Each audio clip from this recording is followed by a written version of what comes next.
It's official. You've been A-listed.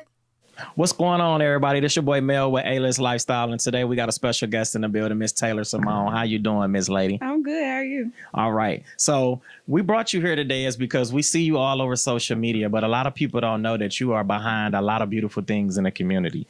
And I'm talking about boss babe type of things in the community. Yes. So we want to actually bring you in and talk about some of those things so people can see the serial entrepreneur in you. Yes. Okay, I'm ready. Okay, so the first thing is, who is Taylor Symone behind all the titles? First, I identify as a real ninja. Okay? I didn't want to say the real one, but you know what I mean. That's how I identify. Everything else is second. But outside of that, I'm a mom. I am a serial entrepreneur. I am I like to say, I'm not a real estate investor, but I have a real estate background. Real estate is actually how I started, and most people don't even know that. I am a skincare connoisseur. What else? I'm a daughter. I'm an ex-wife.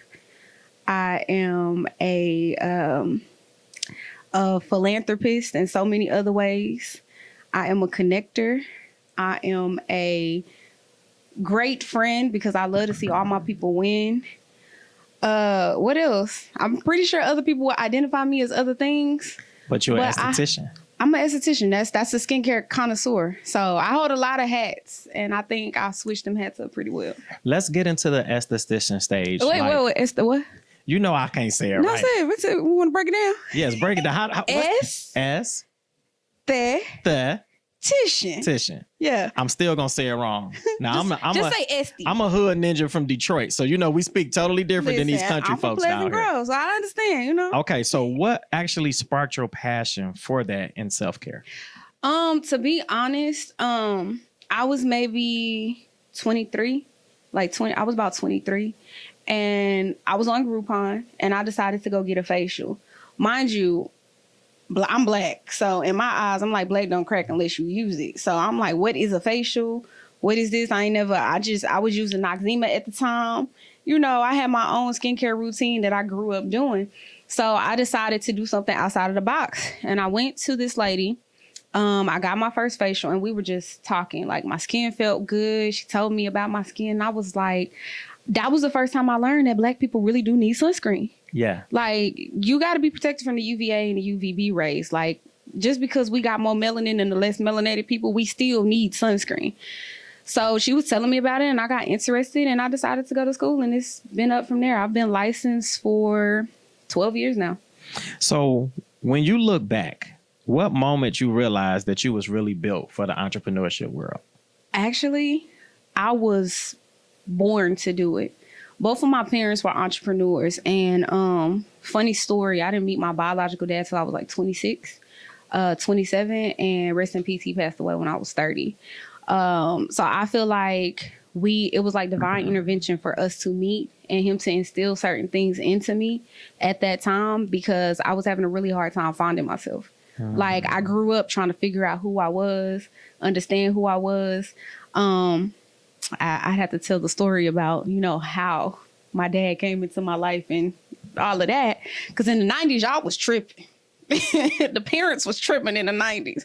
But it was when he came into my life and he started to have certain conversations with me that I realized I wasn't built for a 9-to-5. I was built to work for myself, because I was literally having breakdowns. I would go into deep depressions. I would have, you know, just mentally shut down when I would work at certain jobs, because I started in the mortgage industry.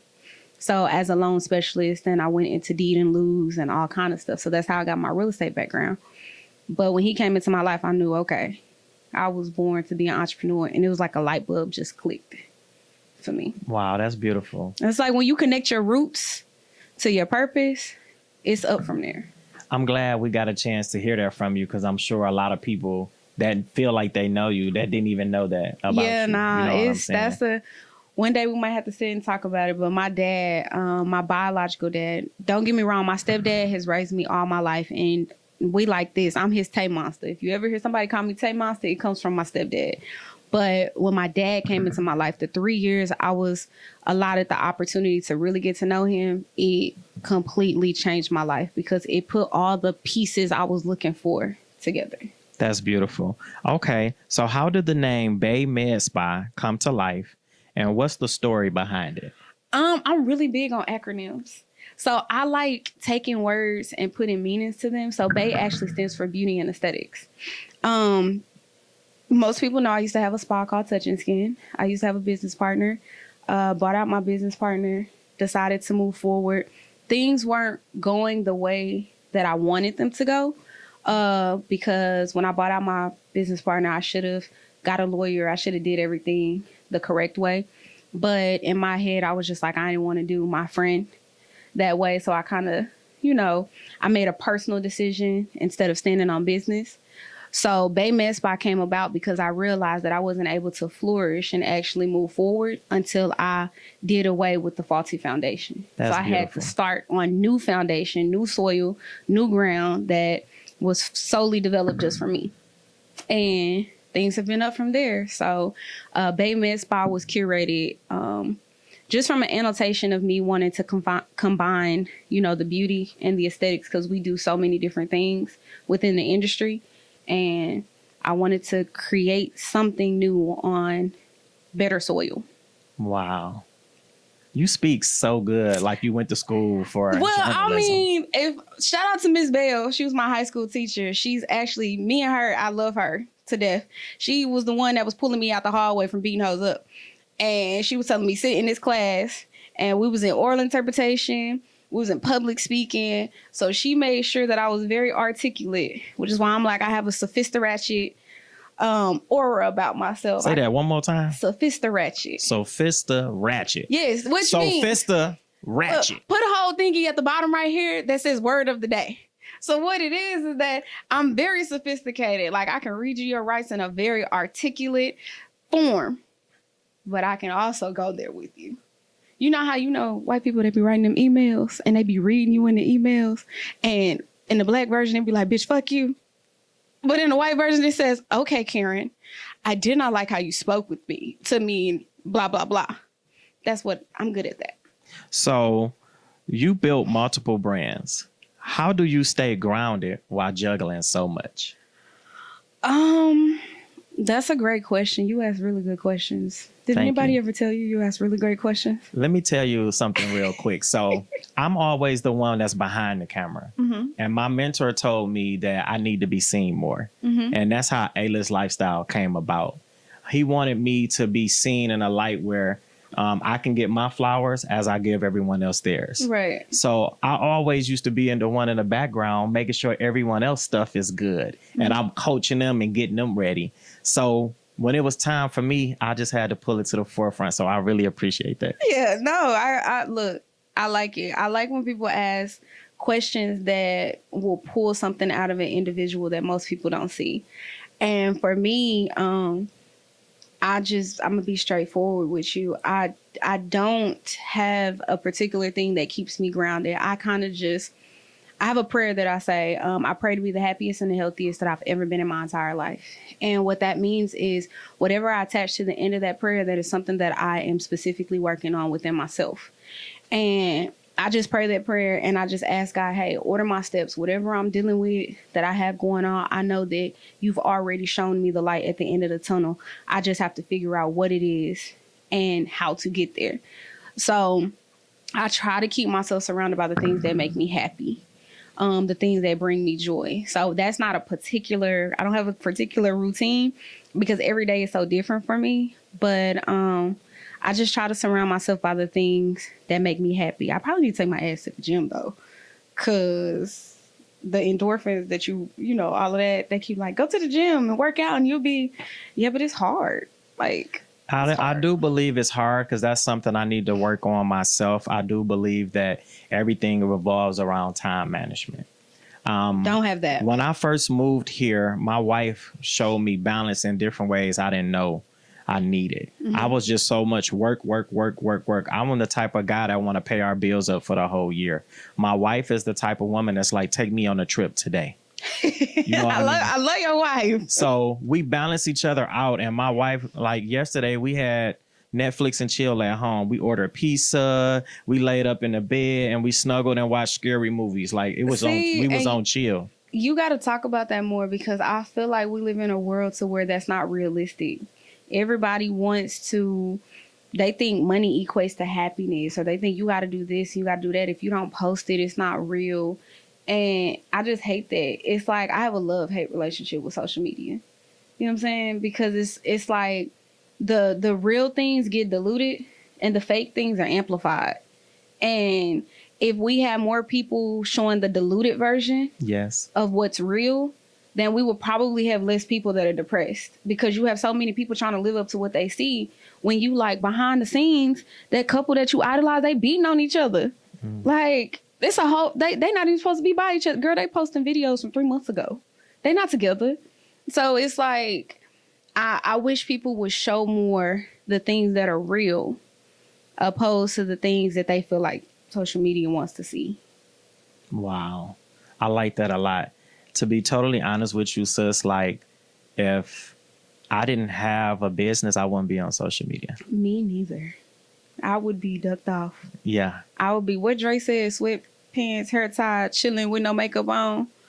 Like that's where I would be. I would be the girl that's sitting by the lake and somebody come over there and be like, you look lonely and I like it this way. Move. Let's switch this up a little bit. Let's get into the beauty industry. You did a video, sis, so you your skin regimen, and I said, babe, I wanna go to Taylor and let her do my skin, and she said, you want it? Because my wife do her face and stuff every morning. She has a regimen, and she was like, okay, babe, that's cool. You can go and get a facial did. So she made it her business to take me once a month to get my feet and my hands did. Okay. So I she love like, that. Shout out to wifey. She like, you ain't about to be putting them toes on me unless they right, you know? So we get our feet and our nails did. She go on a regular like she's supposed to, but she, you know, once a month I get a manicure and a pedicure. And I'm teaching my boys that. So I just actually took my son last week, my oldest son, to go get a pedicure, because I'm like, you got to keep appearance is everything. And everything. And he's an athlete, so I'm like, you got to keep your feet and your hands done. So I love that. I love seeing men take care of themselves. Yeah. So let's get to you real quick. What's the biggest misconception people have about the beauty and the med spa industry? One, again, sunscreen. They think we're not supposed to wear sunscreen. Two, our people.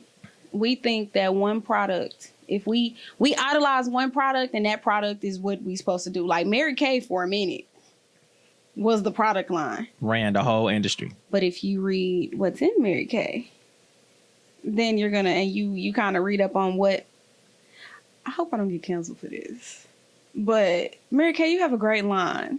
Really great line. Just as an esthetician, that's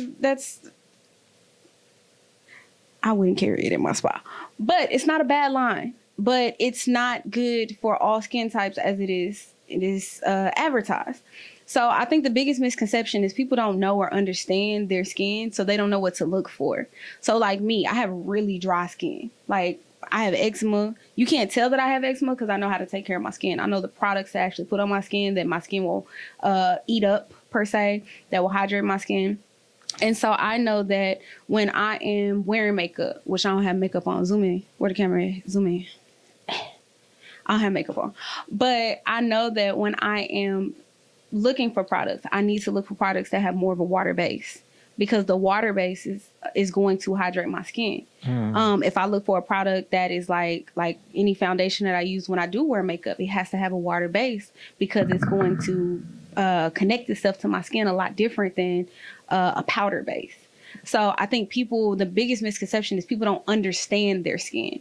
They don't understand the oily, the combination. They don't understand dry. So they don't know the products to shop for that will actually enhance their skin, opposed to making the situation worse. So your brother, the total opposite. I'm an oily person. Okay. I can tell right here. I'm always oily and right shiny. Mm-hmm. Yeah. Your T-zone. So real quick, how do you balance people beauty while encouraging self-love and confidence? How do I balance it? Honestly, I can't answer that because I think it's I'm just a natural with it. Like, I feel like God speaks to me a lot, and I'm actually trying to listen more and move in that aspect. But I feel like sometimes when I speak, it's an ordained conversation and not just me telling you what I know from books. So I don't think I really have a balance at a lot of parts in life. I think I just go with the flow because sometimes you stress yourself out trying to have routines. And I have certain routines like with my kids, but when it comes to my life, there's so many different moving parts that I just be like, okay, God, help me out. Cause I'm struggling this morning. So just help me out. So I think when I speak to people, I don't give everybody the same conversation. I tailor that conversation to whatever it is that we're talking about. And I just kind of ask them questions and I lead them in that aspect, but I don't have like one way that I work with a person. I like that. I like that a lot. It's kind of like everyone get the individuality Exactly. with you. Right. Because I don't want people to have a robot. Like, I don't want people to talk to me and think, she just said that to him last week. I seen her talk about that on a pod. No, because the way that I connect with you might be different than how I connect with them. I may be able to give you the articulate version of me, and we talking like on this level, while I may be talking to this person over here, and they don't understand this level. They understand this level. So now we saying if Johnny had 5 apples, this is how we move it. So I'm talking to you in a way to where we can build up to a level and not to where I lose you because you don't understand. Wow. What's one service or product that's been a total game changer for you? Lymphatic massages. So lymphatic massages actually came about during COVID. So when it came about during COVID, what happened was people were getting surgery, cosmetic surgery, being injured, and they didn't understand that they needed to work out that tissue. They needed to work out that fluid. They need to do all of these things. So since everything was shut down, kind of changed the game by saying, look, since you can't come to us, we're going to put our what was it? PIP? PC, what is it? The PPP loan. PPP. No, not the loan, the gear. Personal protection equipment. PPE, yes. So we put on all of our stuff and we went to them. So when we started doing that, our revenue jumped from like $6,000 a month to like 30. And we started having people getting packages. So that's like the super niche of my company. I medically focus on people who are injured, who've had cosmetic surgery, or people who have like digestive issues, those type of things. Because when you are actually massaging your lymphatic system and waking it up, it helps your body push out and process things a lot better. So that's what I predominantly like to work on. And as a woman I've had lipo, I've had a tummy tuck, I've had surgery, and I'm not scared to say that. And I don't be in the gym falsifying that stuff. I'm not scared to say that. I've had surgery. I have fun talking to other women about how to maintain their body, how to the things to eat, the things to reset their body. And it's a game changer because their doctors don't tell them those things. Their doctors give them medicine and say, this is what you need to do. And I'm like, no, let's not do those medicine. Here are some natural things that you can eat to push stuff out of your body and to reset your body. And they appreciate that. They appreciate the knowledge. That makes me want to go to the next question. And this is about more of a brand for you. So it's like, tell us about the Taylor Blueprint and like what inspired that movement for business consulting. So I haven't rolled out the tailored blueprint yet, which I'm super excited. That actually came to me in a dream. But I have a lot of people that come to me all the time about helping them grow their business, like helping them get their foundation in order, understanding how to build their business credit, the things that they need to do or connect to, getting their LLC in order, open their bank accounts, these type of things. So I decided to actually turn it into an official company. So the Tailored Blueprint is literally a orchestrated blueprint of how you develop and build your company. So it starts with a 90-minute consultation with me, and we talk about what are your goals, what you're trying to do. Most businesses are in the ideation stage. So we take the ideation stage and we format it into an actual business. And we create you a 6-month, 12-year, 18-month plan on how to build that business. A lot of people don't know that these are the things that I do because I kind of just do them on the side, because one of my fears is being how can I put it, like too many people coming to me and I can't service everybody. So I've always been kind of scared to drop certain things that I'm good at or that I know how to do, that I'm really knowledgeable about, because I don't want to fail anybody, or I don't want so many people hitting me up that I'm like, I get overwhelmed and I'm like, fuck it, I'm not doing this. So now I'm developing a team, creating a team, putting together the website. So even the things that I don't do, I have somebody that can do them. So you'll be able to go onto the website, fill out a form. If you say you need somebody for media, okay, cool. I can send the referral over the A-list and they can help you with your media, your photography, all those other things. So I'm creating an entire platform to build an ecosystem of people, knowledge, and services that can help other business owners grow their business. That was very well planned and thought out.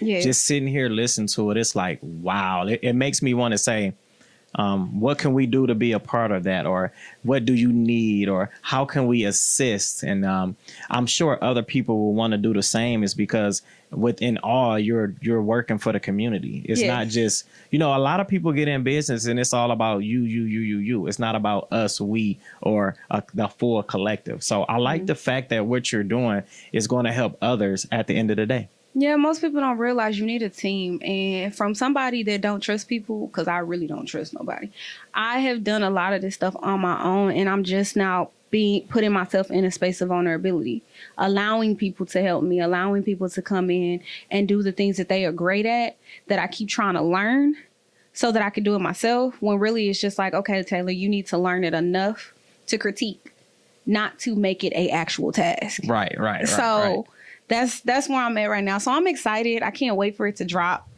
Yeah. Let's dig into entrepreneurship a little bit. Like, what's the first thing most entrepreneurs overlook when trying to build a brand?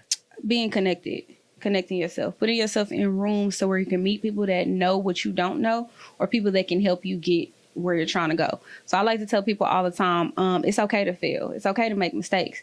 Just don't make the same mistake twice. And the first mistake doesn't have to be your mistake. It could be my mistake, and you were talking to me, and when it finally came to view for you, you was like, dang, Taylor told me that.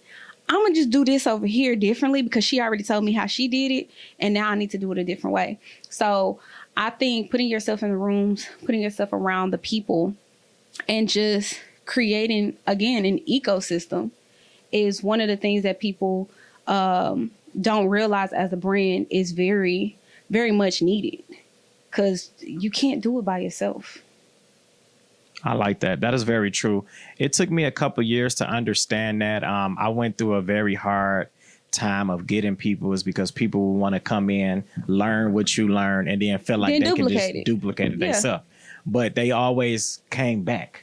It was like they always came. They didn't get all the information. They just got what they think they needed. Exactly. And it took me a minute to understand, like, when you want to grow, you have to build that team. You know what I'm saying? You have to build that foundation. I had to learn about duplication. I had to learn about processes and procedures. I had to learn about, so how to truly run a business and not hustle. Yes, most of us are in hustle mind frames, and people don't realize that when you're in hustle mind frame, you're just trying to get to the next dollar. And I hate when people say, what did I say earlier? Jack of all trades and a master of none. I hate that, because as an entrepreneur, it's embedded in you to do more than one thing. You know what I'm saying? Like, most entrepreneurs have 10 different ways that they make money. But that doesn't mean that they haven't mastered those. What that means is that they found people to put in place to make those systems and processes work for them. So now they oversee them without actually having to work in them. Okay. So we're getting close to the end of the show, and I really want to talk about the boss mom energy. Like, I really want to get into that real quick. Can I ask you, how has being a mother influenced the way you run your business? I know my boys are watching me. So I have a lot of conversations with my kids now. Like, my kids are actually mini hustlers, and they don't even realize it. So there are things that they indirectly do that I'm like, you was listening. You was listening to me while I was yelling at you. But I think for me, I'm really big on generational wealth, and I'm really big on making sure that if I left this earth today, my kids have something, or have the instilled knowledge to know how to run their own businesses or be their own mini bosses. And like my son, he just turned 16, my oldest. I got him his LLC. I've already began building his business credit. I'm already aligning things for him. So even if he decides he does not want to be a business owner, he still has the option to use the foundation of the business in other ways. You know what I'm saying? Like, just to create his own things. If he decides, oh, okay, I want to go into real estate, then he has that. Because, you know, as a real estate investor or just buying a house for real estate, you don't necessarily have to be an entrepreneur.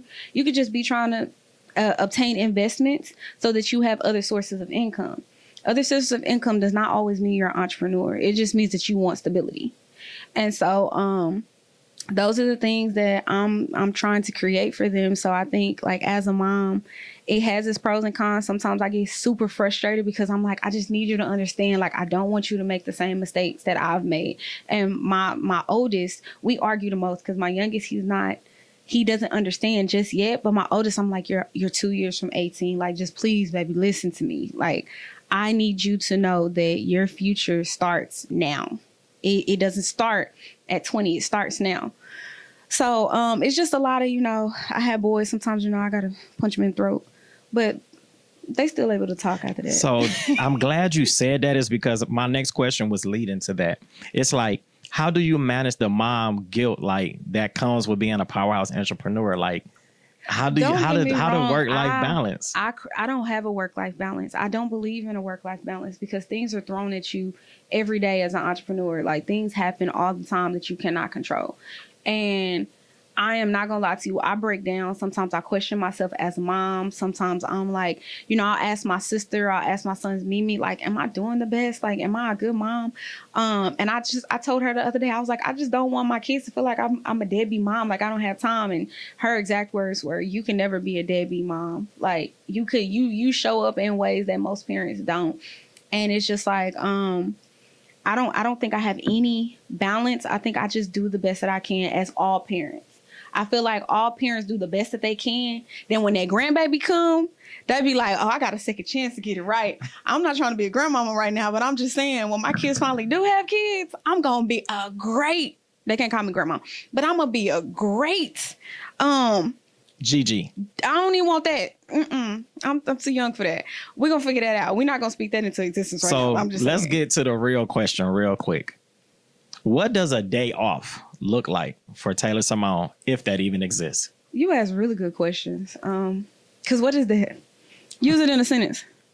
What's a day off? Like, no days off? No. I don't know what that is. I'll be working when I'm sleeping. I done woke up one time, like, I got to do that invoice. I'm like, damn, Taylor, you already did it. I don't really have days off. I've honestly never been out the country. And people look at me like, what? Because I work so much, but I said, you know, next year I'm going to dedicate a lot of time to myself because I've worked hard to build the foundation and the platform, and I'm going to take time next year to just focus on me. So I know we're getting to the end of the show, and I see my producer telling me to wrap it up, but I'm actually going to ask these last few questions, and they can charge me later. So you call yourself a real one. Yes. What does being a real one mean to you in business and in life? One word: authenticity. I'm authentic. Like, I'm gonna shoot the shit with you. Like, I'm just gonna be straightforward. I'm gonna be honest. I am one of those people that's like, hey, you can do this. This is obtainable. This is possible. But these are the things you're gonna have to go through. Like, are you ready? Do you feel like mentally that you can do it? And I feel like I lead a lot of my conversations and I lead a lot of things that I do in life off of experience. So I tell people about my failures. I tell people the things that I've done. I tell people the things that I've went through. And most people are scared to do that because they don't want to be judged. I don't give a damn. I don't care if you judge me. I don't care if you have something to say. Because you're going through things that you don't want people to see. I'm going through things that I know somebody else can relate to. And I just want to help them get through it because I've been through a lot by myself. Like, I've had to be the strong friend. I've had to be the strong sister. I've had to be the single mom. I've had to do a lot of things in life by myself. So if I can talk to people and inspire people and help them through something by letting them know it's not just you. Real people go through real shit. It's not just you. then I don't mind doing it. So I don't hide anything. That was greatly said. Like earlier, I told you I love the way you spoke. So, in closing, I want you to look right there into the camera 3.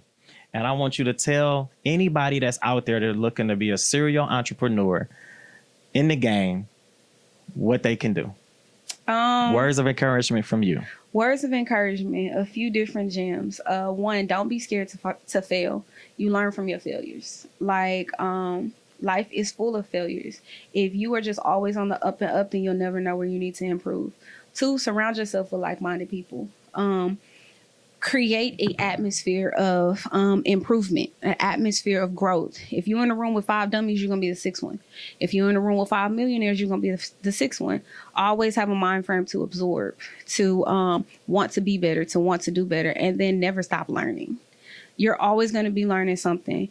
I like to tell people I got a PhD in YouTube and a master's degree in Google, but I'm actually in school right now for my bachelor's in fundraising and philanthropy. But always learn, always grow. And always keep an open mind when somebody is trying to, constructive criticism. Don't take it personal. Don't take it to offense. The people that have the courage to provide you with constructive criticism, that means they love you enough to want to see you do better. So always keep an open mind. Keep your head out the clouds, out the wrong groups, and just surround yourself with people that want to do exactly what you're doing. We're very happy that you came and spent time with us today out of your busy schedule. Look, I got like 3 we just want to events give go you we just want to give you your flowers and just let you know that it is people out here that's seeing what you're doing. And like my wife would say, I see you. I love that. You know what I mean? But let everybody know just how they can follow you and how they can get in touch with you if they want to be involved in any of the business endeavors that you have going on, and how we can get in touch with you. Okay, so you can follow me on all social media platforms. I am Taylor Symone. So I am is an affirmation. So which means, I am who I say I am. And Symone is spelled with a Y, Symone. Or you can email me at info@thetailored.blueprint, and it's Taylor, Tailord. It's a play on words. Or if you go on any of my social media sites, it'll have all the ways to contact me. My phone number, my business email, all of the above. But feel free to reach out to me. I'm always here to help, always here to provide knowledge, always here to, drop some jewels, all of the above. This has been another episode of A-List Lifestyle. We appreciate you for tuning in, and we'll see you next time. A-List.